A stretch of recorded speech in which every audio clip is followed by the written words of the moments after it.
Aunque no hay un dato oficial, se estima que cada año más de 7,000 guatemaltecos padecen de cáncer. ¿Cuáles son las alternativas para su atención?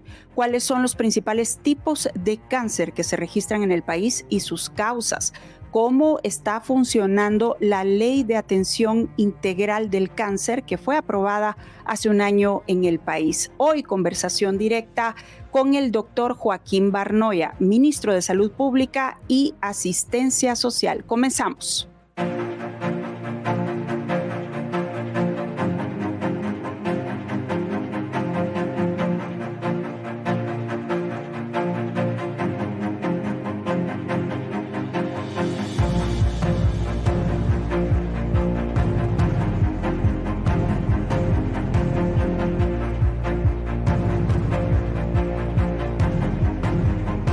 ¿Qué tal? ¿Cómo están? Bienvenidos a este espacio de conversaciones directas. Soy Alejandra Álvarez. Hoy nos acompaña el doctor Joaquín Barnoya. Él es el ministro de Salud Pública y Asistencia Social. Doctor, ¿cómo está? Bienvenido a este espacio. Bien, muy bien, gracias. Gracias por la invitación a este conversatorio. Bien, pues esta semana hay una fecha importante, específicamente el 7 de marzo se cumple un año de la aprobación de la Ley de Atención Integral del Cáncer. Cuéntenos a lo que va, ¿cuáles son los avances principales que se han registrado? Sí, muchas gracias. No era ajeno a la ley. Yo trabajé con la doctora Hernández Mac en la iniciativa de ley. He venido trabajando en cáncer durante los últimos 20 años y nosotros tomamos el ministerio, nosotros hablo del equipo en julio y la ampliación presupuestaria se dio en septiembre. Quiere decir que nos quedaba poco para aplicar esa ley, esa ampliación presupuestaria. Sin embargo, hay varias acciones que se pueden ir tomando y se han tomado desde ya para empezar a aplicar la Ley Integral de Atención del Cáncer. ¿Cuáles son los pasos a seguir en este momento? ¿En qué fase se encuentra esa aplicación? A ver, yo creo que inclusive la podríamos dividir en dos. Hay una fase administrativa que tenemos que cumplir, que va desde la creación del reglamento, que es un proceso largo, que no solo implica al Ministerio de Salud Pública y Asistencia Social, implica otros ministerios, el MIDES, implica el Ministerio de Educación, implica la Procuraduría General de la Nación y también implica actores sociales y otros actores del control de cáncer como oncólogos, etcétera, etcétera. Eso tarda y es un proceso burocrático, implica también crear una unidad ejecutora y también implica nombrar a un director del Programa Nacional de Cáncer y hacer un Consejo Nacional de Cáncer. Esa es una parte administrativa, pero también una parte con la que ya podemos empezar a trabajar y con la que ya estamos trabajando, que va desde abastecer con los medicamentos que hay disponibles, las unidades que ya existen de cáncer en los hospitales San Juan de Dios, de Occidente y el Roosevelt, y también empezar a trabajar con los oncólogos que ya existen en el país para ver hacia dónde vamos a llevar la ley y hacer protocolos estandarizados. El cáncer, si bien hay muchos tipos de cánceres, es una enfermedad que se puede y se debe protocolarizar para saber qué tipo de cáncer requiere qué tratamiento dependiendo en el estadio que está. El otro punto donde se está avanzando es en el acceso a radioterapia. En Guatemala no existe un solo centro de radioterapia público. La Liga Nacional contra el Cáncer, el INCAN, es un instituto privado que el Ministerio de Salud le aporta 100 millones de quetzales para que dé aproximadamente 4,000 radioterapias. Y le doy el número de 4,000 porque más o menos una radioterapia en lo privado anda por los 25,000 quetzales y eso nos debería dar 4,000 radioterapias. Desafortunadamente, el INCAN no cuenta con la capacidad ni recurso humano ni el número de celulares lineales para esa cantidad de radioterapias. Además de eso, se ha estado haciendo mensualmente campañas de prevención de cáncer. En octubre, mundialmente se celebra el mes del cáncer de mama y es primera vez que como Estado, como ministerio, todos anduvimos con un listón rosado. Se hizo una campaña masiva, tanto en medios impresos como vallas publicitarias en las camionetas de cómo es la detección temprana del cáncer de mama por medio del Teoxamen, como también los factores de riesgo, que es la principal manera de empezar poco a poco a controlar el cáncer. Usted menciona datos importantes, por ejemplo, 4.000 terapias o radioterapias en el INCAM, por ejemplo. Hablemos de los cambios que en ese sentido se van a sentir con esta ley.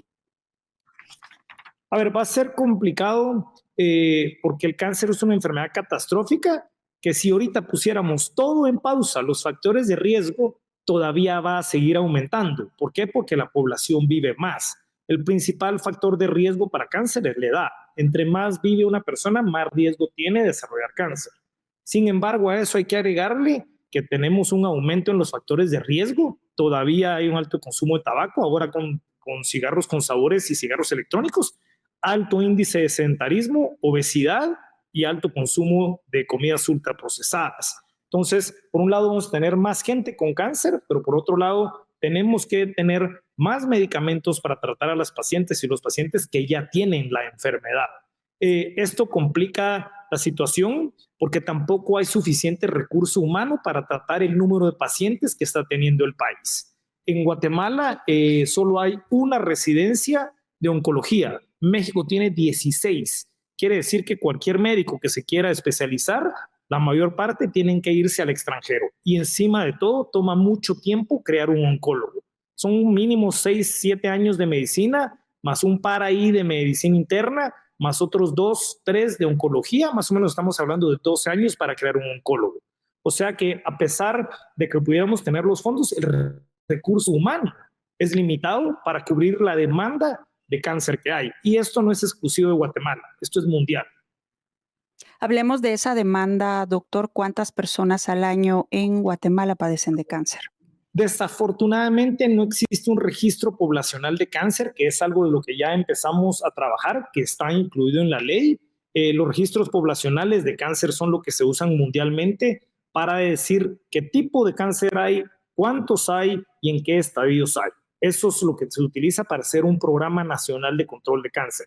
Lo que hay en Guatemala es un registro hospitalario de cáncer, que es lo que tiene el INCAN, pero eso sirve para otros motivos, no para un plan nacional de control de cáncer.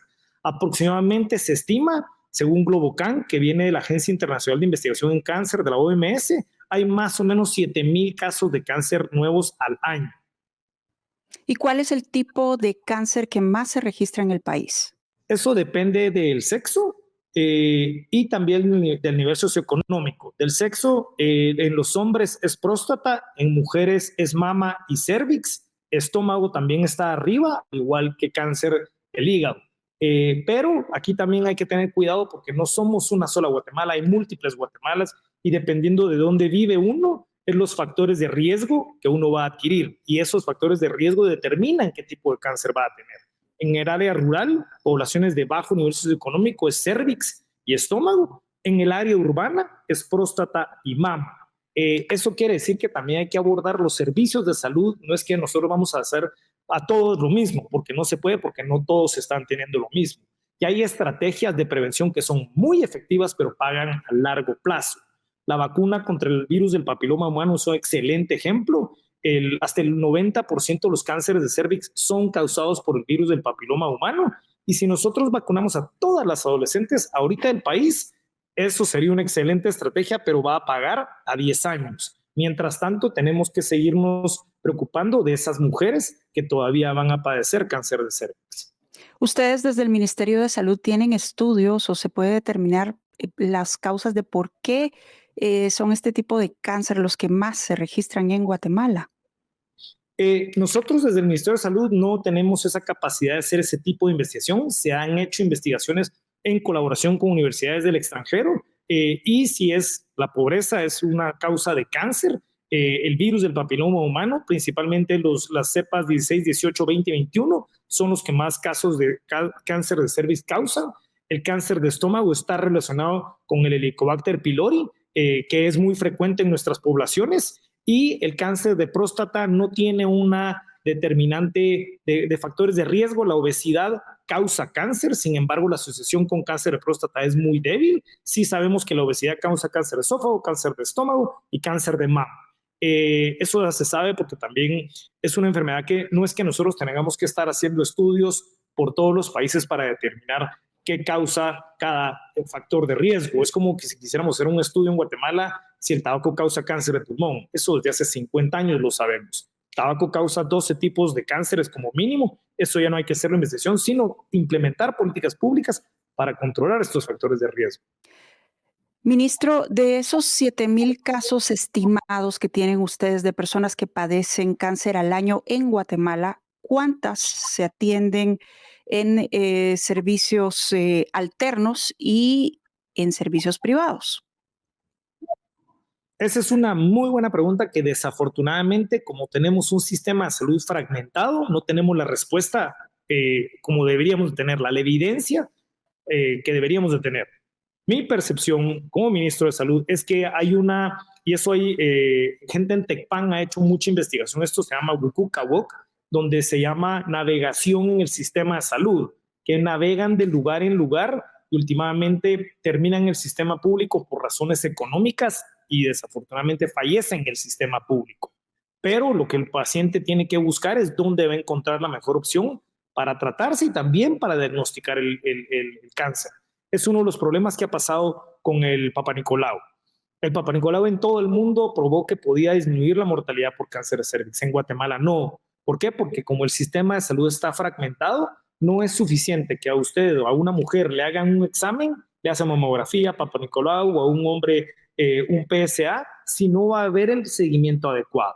Estos exámenes, hay una línea gris ahí, inclusive la Organización Mundial de la Salud ha sido muy cautelosa en recomendar la colonoscopía en países como Guatemala, porque hacer un examen, si no se va a garantizar el adecuado seguimiento, tiene implicaciones éticas y morales. Me llama la atención en su respuesta anterior que usted menciona que la pobreza también es una causa de cáncer. En el caso de Guatemala, ¿cómo lo determinan? El cáncer de estómago es probablemente el que más se ha identificado. Conforme las poblaciones aumenta su nivel socioeconómico, disminuye la transmisión del Helicobacter pylori y disminuye también el riesgo de cáncer de estómago. Japón básicamente eliminó el cáncer de estómago, en parte por el aumento del nivel de vida de la población y porque también hicieron endoscopías a nivel general. O sea que sí hay cánceres que están asociados con la pobreza, que están causados por la pobreza, sobre todo aquellos que son transmitidos por enfermedades infecciosas, principalmente el Helicobacter pylori, el virus del papiloma humano y el virus del Epstein-Barr. Esto quiere decir que además de la implementación de esta ley de cáncer, tienen que tomar medidas transversales para reducir el índice de padecimientos. Y creo que eso es un mensaje que tiene que quedar claro. El abordaje de cáncer, como de la salud pública, no puede ser vertical, Ministerio de Salud Pública. Tiene que ser un abordaje de Estado, donde aquí tiene que haber Ministerio de Trabajo, tiene que haber finanzas, tienen que haber legisladores interesados en legislar más allá de una ley integral de atención al cáncer. Pero sabemos que si le subimos el impuesto a los cigarros, si sabemos que subimos el impuesto a la comida ultraprocesada y las bebidas azucaradas, poco a poco van a empezar a disminuir los factores de riesgo y, por ende, el cáncer y el resto de enfermedades crónicas. Pero eso es fundamental que se empiece a cambiar la narrativa, que si bien nosotros hablo Ministerio de Salud Pública, Asistencia Social, proveemos servicios de salud, el individuo no se enferma en el hospital, el individuo se enferma en la comunidad. Y ahí tienen que estar involucrados alcaldes también, tienen que estar involucrados otros ministerios de desarrollo, Ministerio de Educación, en fin, tiene que haber un abordaje de Estado para controlar una enfermedad catastrófica. Cuando usted habla de impuestos al tabaco y a otros productos de consumo que propician enfermedades, ¿ustedes han evaluado en el seno del Ministerio de Salud o con alguna otra instancia multisectorial o similar este tipo de medidas que tengan beneficios a mediano y largo plazo? Sí, en efecto, se hizo ya una consulta por escrita al Instituto Nacional de Centroamérica y Panamá, al INCAP, para que ellos nos den recomendaciones de qué políticas públicas deberíamos nosotros promover en el Congreso para que disminuyan los factores de riesgo. Y aquí es lo que es técnicamente viable y lo que es políticamente viable, pero por lo menos se debe empezar a discutir que el abordaje debe ser transversal y no solo vertical. Ministro, para que la audiencia se dé una idea, ¿Cuál es la diferencia o los cambios principales que se estarán notando a corto plazo con esta ley, que pues ya lleva un año de haber sido aprobada? ¿Cómo era antes y cómo será ahora? La atención. Sí, esperamos que el acceso, sin el esperamos, debe de aumentar el acceso a medicamentos. Se trabajó con los oncólogos de los principales hospitales y ya hay una lista de los medicamentos que tienen que estar abastecidos.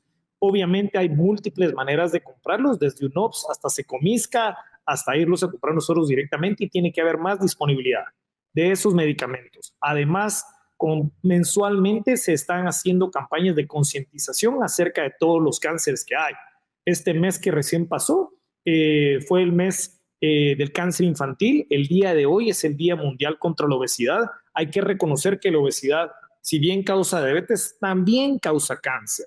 Y como Ministerio de Salud tenemos que empezar a informar a la población, no solo de proveer servicios de salud, sino que la población esté informada de los factores de riesgo y cuáles son los impactos que va a tener individualmente y socialmente disminuir esta prevalencia de factores de riesgo. Además, se está empezando a trabajar estamos trabajando, en los estudios de prefactibilidad, de factibilidad, del instituto, el hospital de cáncer, que también va a incluir investigación. Es muy clara la ley, y esto fue, como bien le mencioné al principio, yo trabajé con la doctora Hernández Mac en el primer formato de la ley. Cuando uno habla con los oncólogos y mira, la principal necesidad que tiene el país es radioterapia. No existe ni siquiera un acelerador lineal por millón de habitantes en Guatemala. Eso es una vergüenza que deberíamos de mejorar. Obviamente, sí hay centros de radioterapia, pero son privados, que no responden a las necesidades de salud pública del país. Entonces, poco a poco, eso es lo que tiene que ir viendo la población. Estamos trabajando de cerca con la Liga Nacional contra el Cáncer y con el INCAN para acelerar esa lista de espera que hay y que los pacientes que son diagnosticados reciban su radioterapia cuanto antes, y que no pase eso, que se diagnostica en etapa temprana, pero luego cuando llega a radioterapia ya cambió de estadio y el tratamiento cambia y las probabilidades de sobrevida también disminuyen. Ministro, ¿cuánto cuesta un tratamiento de cáncer en Guatemala? Digamos, hablemos de costos en el sector público y privado. Depende del tipo de cáncer y el estadio en que se presente. Como le mencioné al principio, una radioterapia ronda más o menos 25,000 quetzales, pero luego depende si va a necesitar cirugía y luego si va a necesitar cirugía y luego si va a necesitar quimioterapia. ¿Y qué tipo de quimioterapia es? Hay desde quimioterapia tomada, que puede ser muy barato, como el tamoxifen, hasta medicamentos muy caros que recién salieron, que son muy difíciles de acceder, pero que poco a poco los tenemos que ir consciendo. Es una enfermedad cuyo costo puede variar mucho, y no hay que descuidar también los cuidados paliativos. Ya estamos formando una alianza con Cuidados Paliativos Sin Fronteras, porque se ha abandonado el cuidado paliativo, que es algo fundamental, que hay que humanizar esa parte de la medicina también. Doctor, en cuanto al hospital, según el cronograma y las proyecciones que ustedes tienen, ¿cuándo estará listo y cuál es la capacidad de atención proyectada? Para finales del 2025 tenemos que tener ya el estudio de factibilidad y esperamos empezar la construcción. Respecto a la capacidad, eso es parte del análisis que se está haciendo, porque la principal necesidad que tiene el país es radioterapia, y afortunadamente la radioterapia en su mayoría son ambulatorios. Y eso nos daría cierta flexibilidad, y que no tenemos que construir un hospital de 10 pisos, porque ya hay hospitales que tienen muy buenos centros de servicios de oncología. El Roosevelt tiene un muy buen equipo de oncología. El San Juan de Dios está limitado de espacio, pero estamos trabajando directamente con el Hospital San Juan de Dios para mejorar eso, al igual que el Hospital de Occidente. En el Hospital de Izabal, ya la Liga Nacional contra el Cáncer tiene una unidad de oncología. Entonces, hay que tener eso, y por eso es que no podemos improvisar esto. Tenemos que hacerlo basado en evidencia, porque tampoco queremos centralizar aún más la atención al cáncer y que todo el mundo tenga que venir a la ciudad capital. O sea que sí hay un balance, que tenemos que tener la evidencia suficiente, dónde es más factible, dónde es más viable y dónde va a ser el mejor abordaje. Es decir, todavía no está definido el lugar, o sea, dónde estará ubicado este hospital. Todavía no. Todavía no, estamos muy cerca de trabajarlo, lo estamos trabajando con la Embajada de China a Taiwán, pero también estamos trabajando con otros cooperantes internacionales, incluido el Instituto Nacional de Cancerología en México, una universidad en Estados Unidos y también con la Agencia Internacional de Investigación en Cáncer, AIAC, que es parte de la Organización Mundial de la Salud, y la Agencia Internacional de Energía Atómica. Doctor, cuando estuvo circulando la información sobre la ley de cáncer, tanto el año pasado cuando se aprobó como recientemente que se ha hablado de ella, algunos comentarios de usuarios en redes sociales hablaban de la necesidad de fortalecer el sistema de salud pública en general, los hospitales en general, porque a todas luces, hablemos del caso del Hospital General, por ejemplo, se habla de la necesidad de modernización, de espacio. ¿Cómo converge esto con la implementación de un plan para atención de enfermos de cáncer en las condiciones en las que actualmente están los hospitales públicos? Sí, gracias. Esa es una buena pregunta y creo que ahí viene el gran reto que tiene el sistema de salud del país. Eso se llama la doble carga de la enfermedad o la transición epidemiológica, donde todavía tenemos enfermedades de la pobreza, le hace desnutrición aguda, mortalidad materno-infantil, que están coexistiendo con enfermedades crónicas que son muy caras y son catastróficas, le hace diabetes, hipertensión, cáncer y ahora enfermedad renal crónica. Un sistema de salud que se abandonó y no cambió respecto a la transición demográfica, que cada vez somos más guatemaltecos, pero nos estamos enfermando de otras cosas. Y le pongo el ejemplo de San Lucas. Hace 30 años usted no se le hubiera imaginado que en San Lucas hay necesidad de dar tratamiento para diabetes, ¿no? Vaya, atraviese por San Lucas y se va a dar cuenta la cantidad de comida ultraprocesada y el estilo de vida que hay en San Lucas. Se va a tardar 1 hora en atravesar eso. Eso quiere decir que hay sedentarismo. Por ende, los servicios de salud también tienen que estar cambiando conforme está cambiando de que se enferma la población.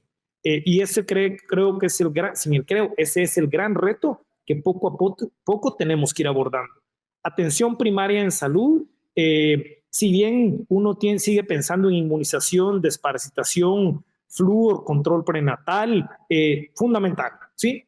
Eso todavía está pendiente de resolverse porque el sistema de salud está abandonado. Pero ahora también tenemos que incluir en el esquema de vacunación vacunas del papiloma humano, porque está probado que disminuye el riesgo de cáncer de cervix. El Papa Nicolau funciona así, pero ahora hay autotoma para virus del papiloma humano que es más barato y más eficiente. Entonces, con eso estamos trabajando.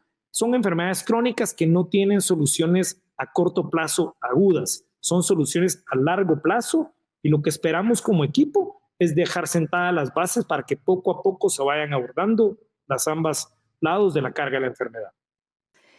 Doctor, para ir concluyendo, siempre pido a nuestros invitados que dejemos encendida la luz. ¿Eso qué significa? Que dejemos soluciones. Y en el caso de este tema, yo quisiera pedirle como ministro de Salud que por favor le diga a las personas que en este momento padecen de cáncer y que no tienen los recursos para atenderse, ¿qué es lo que pueden hacer si ya se cuenta con una ley de atención integral? Acercarse a los servicios de salud.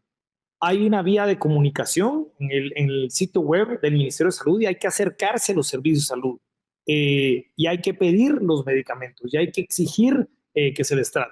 Obviamente, como ya le mencioné anteriormente, es limitado el personal capacitado para tratar el cáncer y es limitado el recurso físico para atender el cáncer. Pero eso no quiere decir que las personas no busquen atención en el cáncer desde el Ministerio de Salud Pública y Asistencia Social. Y no solo estoy hablando de tratamiento, pero aquellos que tienen cáncer que también sirvan de actores para ayudarnos a implementar la ley de una manera colaborativa, porque no son parte del problema, los podemos ayudar a ser parte de la solución. Y familias, etcétera, etcétera, es una enfermedad que un 80% de los cánceres se pueden prevenir. ¿Hay algún tipo de, además de la página web, algún número de teléfono o algún contacto directo a donde estas personas puedan acudir? Las redes sociales, Instagram hay un número de WhatsApp que desafortunadamente no me lo sé de memoria, verdad que un poquito sobrecogedor Lo vamos a buscar y lo vamos a colocar por aquí. si lo pudiera comentar ahí, pero estamos abiertos al diálogo. Fundecan es una fundación que ha hecho mucho. Estamos trabajando también con Fundecan directamente porque ellas están muy en contacto con las personas que realmente tienen la enfermedad y las familias que están alrededor. Hay que tomar en cuenta que si bien hay un individuo enfermo de cáncer, hay una familia que está pagando el costo humano, social y económico por la enfermedad. Y esto también tiene que ser parte del abordaje y no solo la Ley Integral de Atención al Cáncer. Perdone que le insista en este tema, pero de repente cuando nos dicen vayan a la página web o comuníquense por las redes sociales, sentimos que es un poco complejo o burocrático y más cuando usted nos está contando que hay poco personal. Pero en ese sentido, ¿qué mensaje de esperanza le daría, insisto, a las personas que padecen de cáncer y que no tienen los recursos para atenderse? Que cada vez van a haber más medicamentos para atender el cáncer en los hospitales y cada vez nos vamos a involucrar y a comprometer como Estado a abordar el cáncer de una manera integral. Bien, pues ministro, muchas gracias por haber conversado con nosotros y queda abierta la invitación para un siguiente programa en donde abordaremos de manera general el estado del Sistema Nacional de Salud. ¿Le parece? Perfecto. Y si quiere, el otro tema que está por ahí que es interesante y va más o menos por la misma línea es la enfermedad renal crónica. Esto lo de una ERC suena mucho por la cuestión económica, ¿no? Pero realmente es una epidemia que se está llevando tal vez hasta más que lo del cáncer. Hay que tener cuidado porque se están politizando las enfermedades, ¿no? Entonces ahora van a hacer cada ley para cada enfermedad cuando realmente son responsabilidad del Ministerio de Salud atenderlas con o sin ley. Bueno, pues Con, está abierta la invitación para hablar de esos temas, ministro. con mucho gusto le agradezco la entrevista y pues poco a poco vamos a ir tratando de enderezar este barquito. Bien, pues muchas gracias, doctor Barnoya, y a la audiencia, muchas gracias por su sintonía. Soy Alejandra Álvarez. Hasta la próxima.